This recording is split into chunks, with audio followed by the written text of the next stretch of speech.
Yang kedua, karena nanti ada proses seleksi, maka tentu saja nanti akan ada passing grade.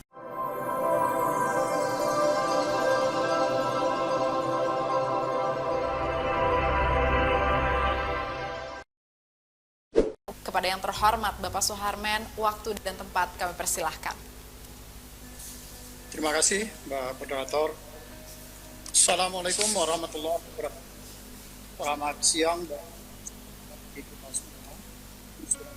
Nama budaya, salam kebajikan. Pertama-tama kami mengucapkan permohonan maaf atas Kepala BKN tidak bisa hadir pada pertemuan kita pada siang hari ini karena ada kegiatan lain yang beliau tidak bisa wakilkan. Untuk itu beliau meminta kami untuk menyampaikan beberapa materi paparan terkait dengan kebijakan pengadaan P3K untuk guru tahun 2021. Bapak Kepala BKN beberapa waktu yang lalu, nanti dulu sebelumnya, Bapak Kepala BKN pada waktu yang lalu sudah menyampaikan bahwa BKN dalam konteks pelaksanaan reformasi guru, khususnya sektor pendidikan, BKN sangat mendukung penuh terhadap apa yang sedang dilakukan oleh Pak Menteri Nadiem Anwar Makarim. Dan BKN tentu saja akan berkomitmen untuk memenuhi kebutuhan apa yang sudah disampaikan di dalam reform beberapa kali rapat pertemuan yang sudah dibahas sebelumnya.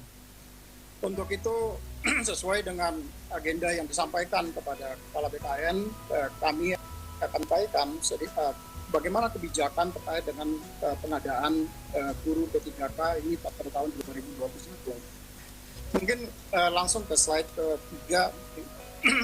Terus lanjut, terus saja. Terus satu lagi ya. Pelaksanaan seleksi P3K guru atau pegawai pemerintah dengan perjanjian kerja untuk formasi jabatan guru, pada dasarnya prinsip pelaksanaannya, terutama di dalam konteks pelaksanaan seleksi, akan dilaksanakan secara transparan, akuntabel, efektif, efisien, dan terintegrasi.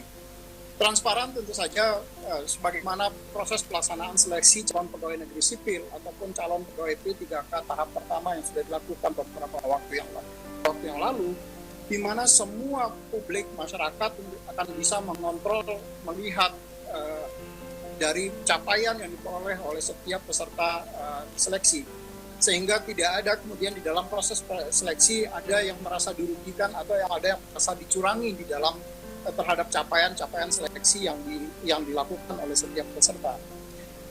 Dan di dalam konteks tahapan pengadaan aparatur sipil negara, bagaimana diatur di dalam Undang-Undang Nomor 5 Tahun 2014 tentang aparatur sipil negara, maka tahapan di dalam pelaksanaan seleksi pengadaan ASN itu dimulai dari perencanaan, yang ini sudah beberapa kali dilakukan oleh rapat-rapat pertemuannya, termasuk nanti kemudian akan diikuti dengan pengumuman lowongan yang hari ini kita lakukan kick off-nya untuk pengumuman lowongan, kemudian nanti melakukan pelamaran, para peserta melamar kepada pemerintah tentu saja, kemudian melakukan seleksi dan pengumuman hasil seleksi serta melakukan pengangkatan atau penetapan nomor induk P3K bagi pegawai yang lolos seleksi. Dan di dalam proses seleksi ini ada beberapa instansi yang terlibat secara langsung yang tadi sudah disampaikan juga oleh Pak Teguh. Misalnya di dalam Kementerian PAN-RB itu terlibat di dalam menentukan formasi kebutuhan, berapa banyaknya formasi yang dibutuhkan untuk guru P3K ini di tahun 2021. Tadi Mas Menteri menyampaikan ada kebutuhan sampai dengan 1 juta guru. Apakah nanti 1 juta guru bisa kita penuhi sekaligus atau nanti dilakukan secara bertahap tetapi tetap tercapai 1 juta guru di sini. Yang kedua, karena nanti ada proses seleksi, maka tentu saja nanti akan ada passing grade. Berapa tingkat kelulusan dari seseorang guru, sehingga kualitas seseorang guru seperti tadi disampaikan arahan dari Pak Wapres misalnya, ada beberapa kompetensi dasar dan kompetensi teknis yang dibutuhkan bagi seseorang guru, sehingga ke depan kita berharap bahwa kualitas anak didik kita itu akan jauh lebih baik.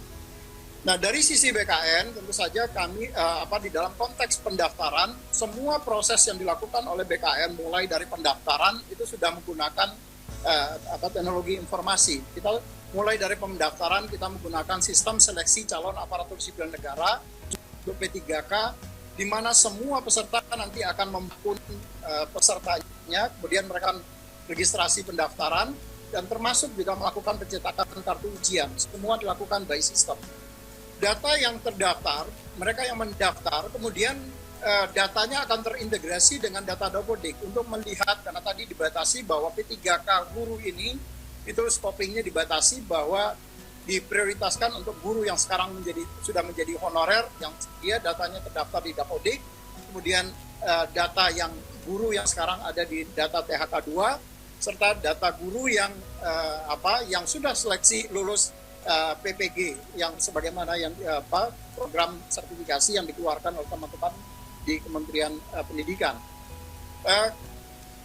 Karena di dalam Undang-Undang ASN, Undang-Undang Nomor 5 Tahun 2014 juga yang berhak menjadi aparatur sipil negara adalah warga negara Indonesia, maka tentu saja nanti pada saat pendaftaran sistem juga akan terkoneksi atau terintegrasi dengan data Dapodik data Dukcapil. Sehingga kami memastikan bahwa semua data orang yang mendaftar itu adalah warga negara Indonesia. Nah, begitu nanti mereka setelah melakukan pendaftaran, maka data kemudian akan dikirim ke sistemnya Kementerian Dikbud, UNBK, Ujian Nasional Berbasis Komputerisasi. Semua proses pengiriman data itu akan dilakukan dengan menggunakan sistem. Jadi tidak ada data yang akan tercecer di tengah jalan. Begitu selesai pelaksanaan seleksi, maka nanti dilakukan pengolahan hasil ujian itu juga langsung disampaikan kepada BKN untuk dilakukan pengolahan nilai dan sekaligus melakukan penetapan NIM. Nah, di BKN sekarang ini kita tidak lagi melakukan mencetak dengan menggunakan kertas, tetapi semua termasuk penandatanganan untuk siapa saja yang lulus sudah menggunakan tanda tangan digital yang sistemnya dikoordinasikan oleh teman-teman di Badan Cyber dan Sandi Negara. Dalam konteks penetapan nomor induk pegawai PTA nanti itu juga dengan menggunakan sistem informasi aparatur sipil negara. Jadi BKN termasuk nanti ke depan untuk melakukan unggah dokumen persyaratan yang dibutuhkan untuk pengangkatan seseorang menjadi calon pegawai negeri sipil ataupun calon pegawai P3K itu sudah menggunakan sistem secara keseluruhan. Next. Lanjut. Nah, di dalam konteks pelaksanaan guru P3K, pegawai pemerintah dengan perjanjian kerja, kalau kita berbicara perjanjian, maka tentu akan ada kapan rentang waktu perjanjian kerja itu. Undang-Undang Nomor 5 Tahun 2014 ataupun PP 49 Tahun 2017 tentang manajemen P3K, di situ sudah mengatur perjanjian kontrak dengan pegawai P3K itu paling singkat dilakukan 1 tahun dan dipanjang sesuai dengan pencapaian kinerja dari setiap pegawai P3K tadi. Termasuk juga nanti kesesuaian dari kompetensi. Jadi kalau kompetensinya ternyata tidak pas di bidang itu, maka tentu saja kontrak P3K-nya bisa diputus dan yang bersangkutan kemudian bisa mengikuti kontrak dengan jabatan yang lain, yang berbeda. Kemudian tentu tapi setelah melaksanakan seleksi. Kemudian ada berdasarkan atas kebutuhan instansi. Jadi kenapa ANJAP ABK, analisa jabatan dan analisa beban kerja dari setiap ASN, baik itu CPNS ataupun calon pegawai P3K, itu harus disusun berdasarkan analisa jabatan dan analisa beban kerja. Kemudian yang terakhir adalah kontrak itu dapat diperpanjang setelah mendapat persetujuan dari PPK, pejabat pejabat pembina kepegawaian, yang dalam hal ini adalah Bapak Ibu Gubernur, Bapak Ibu Bupati, dan Bapak Ibu Wali Kota. Nah, dalam konteks peraturan perundang-undangan juga diatur apa sih yang kemudian bisa menyebabkan perjanjian kerja itu bisa dihentikan. Yang pertama, dia bisa dihentikan secara hormat. Kalau misalnya jangka waktu perjanjiannya sudah berakhir. Misalnya kalau dia sudah memasuki batas usia yang dipersyaratkan di dalam jabatannya. Jadi kalau untuk guru misalnya batas usia yang dipersyaratkan di dalam jabatannya maksimum 60 tahun, maka nanti mereka akan dapat diberhentikan dengan hormat setelah yang bersangkutan mencapai batas usia 60 tahun. Kemudian juga karena yang bersangkutan meninggal dunia atau karena atas permintaan sendiri, mungkin dia diterima dari pekerjaan di tempat lain, kemudian dia mengundurkan diri, maka dia bisa diberhentikan dengan hormat. Kemudian karena ada faktor perampingan organisasi kebijakan pemerintah yang mengakibatkan ada mau tidak mau atau suka tidak suka ada pengurangan dari pegawai P3K itu sendiri. Kemudian yang terakhir adalah karena dia tidak cakap secara jasmani dan atau rohani, sehingga yang bersangkutan kemudian tidak mampu menjalankan tugas dan kewajibannya sebagaimana yang diperjanjikan di dalam kontrak kerjanya mereka. Dan yang kedua, mereka juga bisa diberhentikan tidak dengan hormat, tapi tidak atas permintaan sendiri. Jadi hal ini diakibatkan karena misalnya yang bersangkutan dihukum penjara karena melakukan tindak pidana, dan dia dihukum paling singkat itu 2 tahun. Tindak pidananya itu dilakukan tanpa rencana, maka jadi dia kebawa dampak dari tindak pidana yang dilakukan secara berkelompok misalnya. Nah, dia bisa diberhentikan dengan hormat, tapi tidak atas permintaan sendiri. Kemudian yang kedua adalah karena dia melakukan pelanggaran disiplin tingkat berat, sebagaimana yang diatur di dalam PP 53 tentang disiplin pegawai ASN. Kemudian dia juga bisa diberhentikan dengan hormat tidak atas permintaan sendiri sebagai konsekuensi dari tidak memenuhi target kinerja yang telah disepakati. Jadi Bapak Ibu PPK, Bapak Ibu Gubernur, Bupati, Wali Kota itu dapat melakukan evaluasi atas kinerja dari setiap PPK yang kita angkat, kemudian apakah yang bersangkutan kemudian layak untuk dilakukan perpanjangan kontrak kinerjanya atau tidak.